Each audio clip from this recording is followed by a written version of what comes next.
In news that we have never, ever heard before, the Calumet Township Trustee has resigned after and may face probation after misusing funds of the office. I know, I am shocked. This is absolutely shocking to me. It should be shocking to you. This absolutely has never happened before. How could anybody, much less a Calumet Township trustee, be facing charges of misusing the funds in the office? I mean, this is a... I don't know if we in the city of Gary and Calumet Township have the vocabulary and the emotional wherewithal to deal with such a situation that has obviously never happened before. Well, federal prosecutors alleged on Monday that ex-Calumet Township trustee Kim Robinson used $11,200 in township funds to pay her Gary rent. Man, how much was the rent? She paying 11? I mean, is that like a month or what? 2 months? A year? I don't know. What is her rent like? Robinson, 57, pled guilty Monday in the U.S. District Court in Hammond to 1 count of wire fraud. As part of the deal, she resigned. If the judge accepts the plea deal, she will serve 1 year of probation and have to repay $11,200 plus an $8,700 fine. Her attorney, Arrington Foley Sr., declined comment.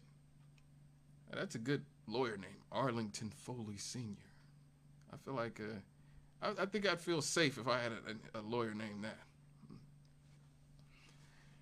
In a statement she provided to the Post-Tribune, she expressed her deepest gratitude to each and every one of her constituents, basically us in the city of Gary, for the trust and support that they'd extended to her while she was in office.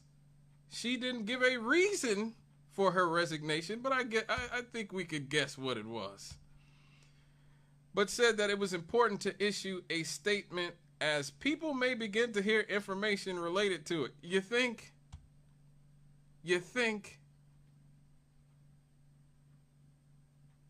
Come on. As I step away from this role, I remain hopeful for our township's future. I am leaving the township's operating fund in the black with cash reserves of over $2 million in a rainy day fund. Additionally, I have every confidence in the leadership that will follow me, and I wholeheartedly support the process of selecting a new trustee who will continue our mission of progress and community service. I feel like you don't get to release a statement like that after stealing. Like, how are you going to be hopeful for the township's future? Come on, man. Like, you the one making it dimmer. Come on. Let me get this caller really quick. Hello, caller. What's up?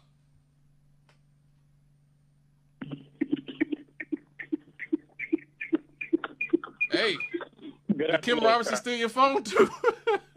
I'm going to say it like this, man. Kim is still my girl. She's a friend. Everybody makes mistakes, but everybody makes mistakes now. I'm stealing $12,000 to pay their rent. I'm gonna just say it like this. And I mean, my friends in Griffith and my friends in Calumet Township is having a ball with this. I'm sure they are. My friend in Griffith came to me last night. We were shooting pool over at Calumet Oaks, and he was like, "Now you see why Griffith pulled out." Yeah. I said, why would Griffith pull out? He broke it down. He was like, for decades, we have been giving millions of dollars to the Calumet Township, and all the money is spent right there in Gary. Either they're stealing it or they're using it for the people in Gary. Now, I'm going to be honest about something that I saw that happened about 20-plus years ago with Calumet Township. Someone that I knew worked in Calumet Township, and they came to me and was like, hey man, if you let your NIPSCO bill go up to when you get a disconnection notice, you get with me, and I'll get your stuff paid for. Just take care of me. And I was like, what? I said, why would I let my stuff get that high? But this was the crazy part. I knew so many people that was doing that.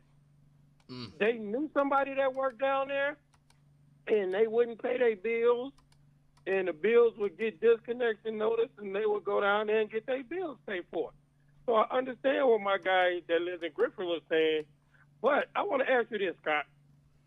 Right now, Ken's spot is going to have to be filled. Mm-hmm. Do you think, and this goes past Calumet Township, that if Lake County itself, I'm going to just say Lake County, but I'm going to basically say Gary, if they had a two-party system here, do you think all this theft and fraud will be going on? Because when you look into the Democratic Party, 90% of the people went to school with somebody, or they know somebody, or they hung out with this person. So a lot of them, when they feel stuff go down, oh, they got my back. Yep. But if there was a two-party system here, just the same way it is when you go past local politics, how the Republicans watch the Democrats watch the Republicans, so you can't get caught with the hand in the cookie jar. But if you would just look over the last 20 years of the fraud and deception that has went on in Lake County with Democratic politicians, we can go in East Chicago, Gary, Lake Station, all the way out to the county. And it just seems like the fraud is endless because people feel that they're not going to get caught. And if they get caught, my Democratic buddy got me. Yep. Oh, thank you for your call, brother. Yeah, I on some level, yeah. But if you look at Washington, D.C., I mean, Washington, D.C. is full of Democrats and Republicans who are all corrupt in general. But I do think you are right that there is these sort of incestuous relationships between within the Democratic Party. I talked about this with Will Miller and his campaign manager a few weeks ago when they were in here. I think this was about a month ago. They were in here, over a month ago. When you have a one-party state, basically, a one-party system where the party bosses get to control what's going on within the party, this happens. This is what's wrong with the Democratic Party on the national level. I've been railing about this since I've been here. This is how they get to railroad Bernie twice. This is how they get to suppress the entire actual left wing of the party, and sort of prop up these corrupt ghouls like Nancy Pelosi and Joe Biden and Kamala Harris and all these people without having to debate. Jim Clyburn doesn't have to debate in South Carolina. Nancy Pelosi doesn't have to debate in California. Joe Biden and Kamala Harris didn't have to debate anybody to get the nomination, in spite of the fact that 70% of Democrats said that they did not want Joe Biden. And so when you have one party that rules and controls everything, you end up with a certain amount of corruption on the national scale, on the local scale. I do think it would probably be a little bit better if we had more than one party. It's one of the reasons why I don't consider myself a Democrat at this point. I guess I'm an independent populist at this point, since I don't left-wing independent populist, since I don't view either party as being a actual left-wing party. They're all parties owned and controlled by Wall Street, the prison industrial complex, the military industrial complex, the defense contractors, all these people, the bankers. These people control the parties. But I've been saying for a long time, we have to find alternative parties. Most of the world has 3 and 4 parties. Most of the developed world has 3 and 4 parties to at least keep these parties on their toes. But what you get is these entrenched fiefdoms in our country, because you don't have any real competition. Everybody keeps voting for the same party over and over again. And so on some level, you do get this. You do get this. Let me get back to the story. Sentencing hearing before U.S. District Judge Gretchen Lund will be scheduled later. Court documents allege that she filled out applications for rental assistance for individual A. We're not going to say who individual A is. Okay. I know some of you already know, but we're not going to do that until things have been proven. Saying that they had no income. In reality, the person didn't live there and had no knowledge of her actions, the prosecutors alleged. The Township Trustee's office approved fraudulent monthly vouchers for $800. Wow. Robinson personally used the vouchers from April 2020 to May 2021 to pay her rent at her Gary address, which court records do not list. She had lived there since 2018, paying rent to landlord A. Documents show. She becomes the third consecutive. I mean, this is so sad. This is so sad that it is hilarious.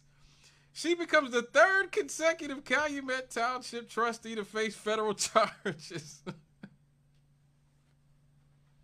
This office is like it's a one-office crime wave.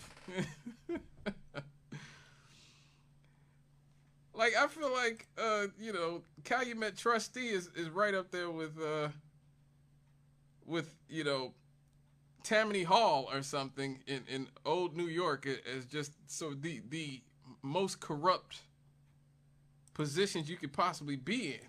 Like, but I guess we're right next to Chicago, and where the Daley family had the machine for all those years, and I guess the politicians here probably learned a lot from the Daleys and others.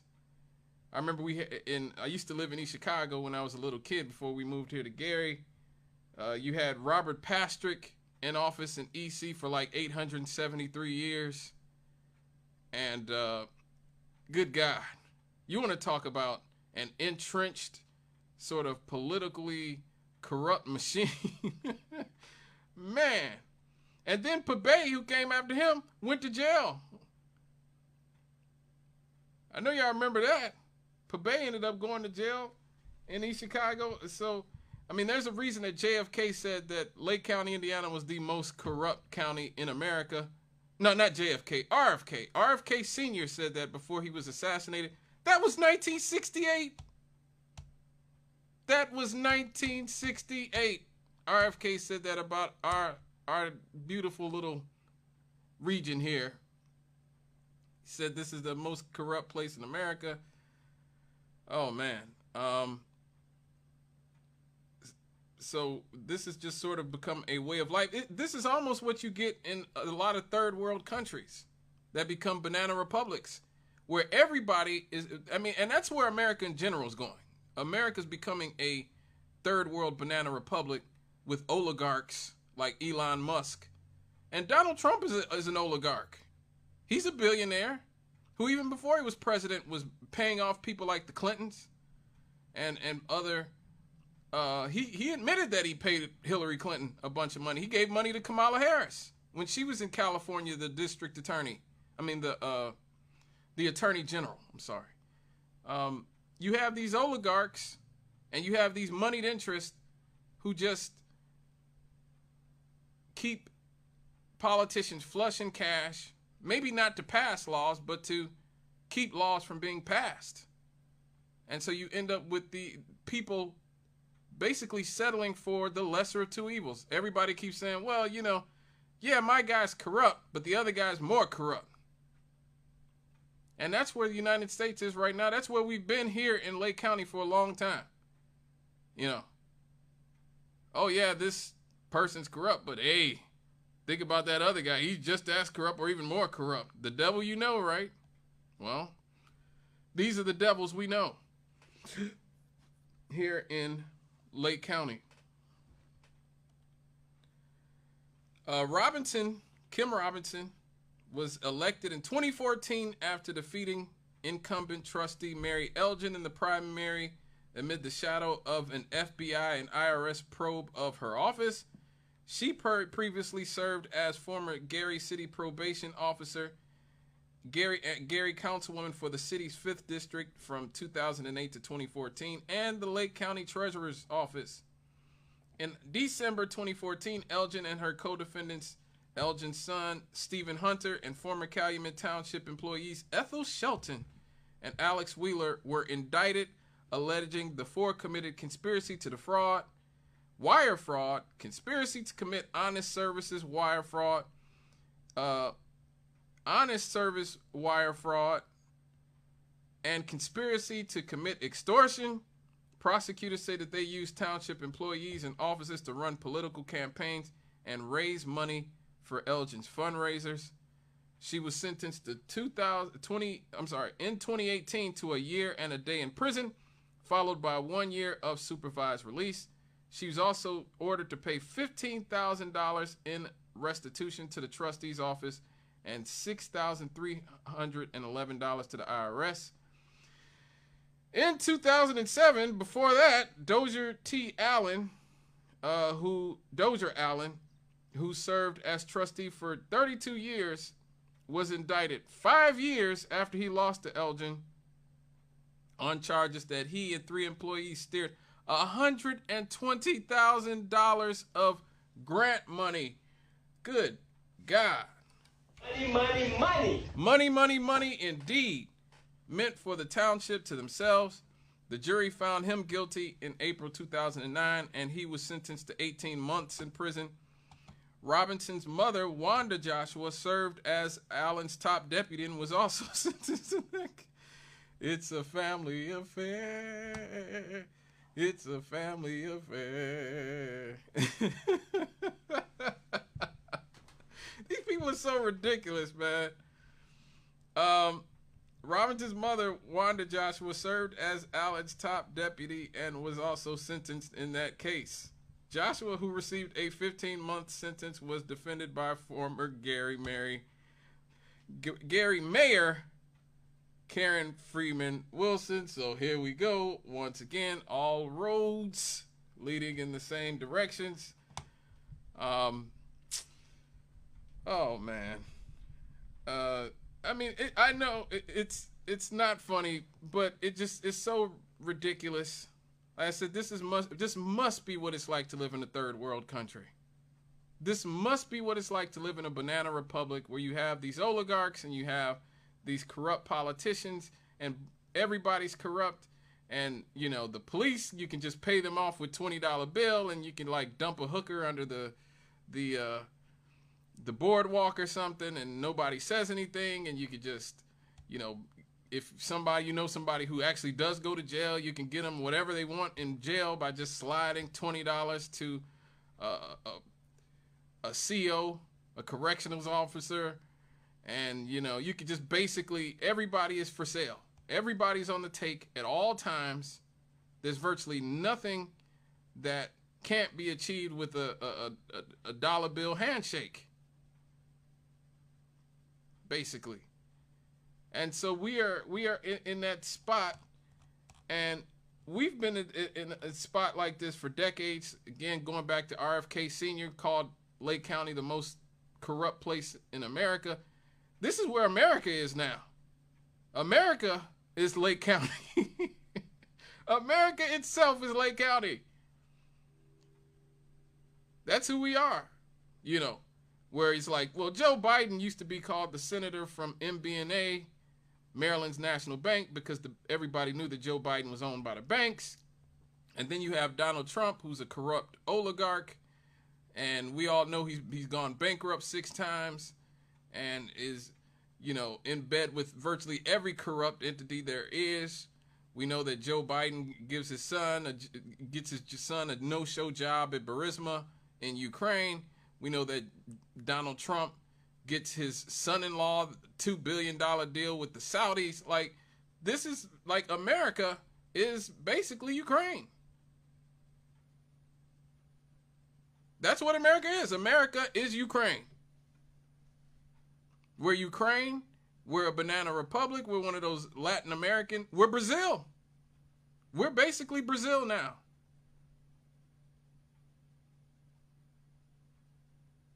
And, I don't anticipate that it's going to get much better until people wake up and realize that both of these corporate parties don't work for you. They work for themselves.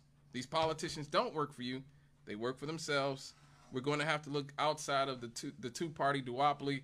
This is why I push so hard to vote outside of the two-party duopoly, vote for third-party candidates. This is why I think we have to work to build a third party, in this country.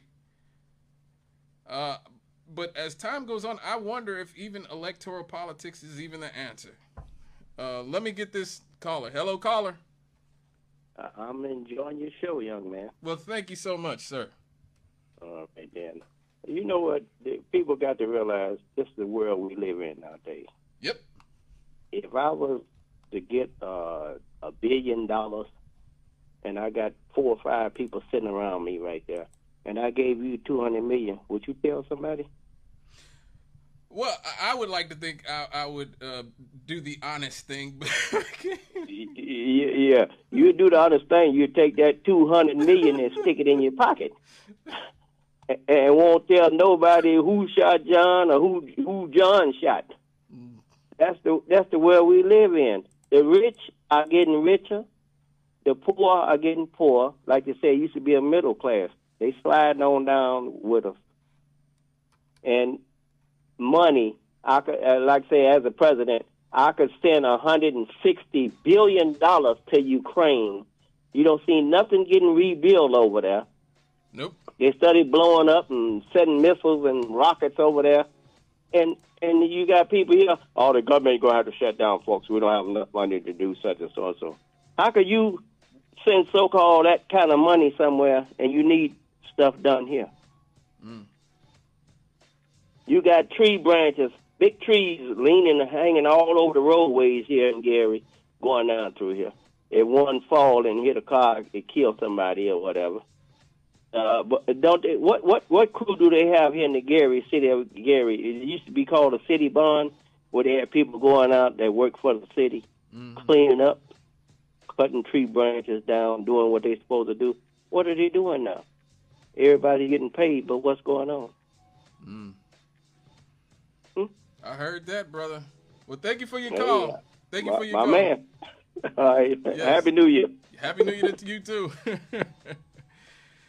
Yeah, that is indeed the world we live in. We're Brazil. We're Ukraine. We're a third world country where everybody's on the take at this point.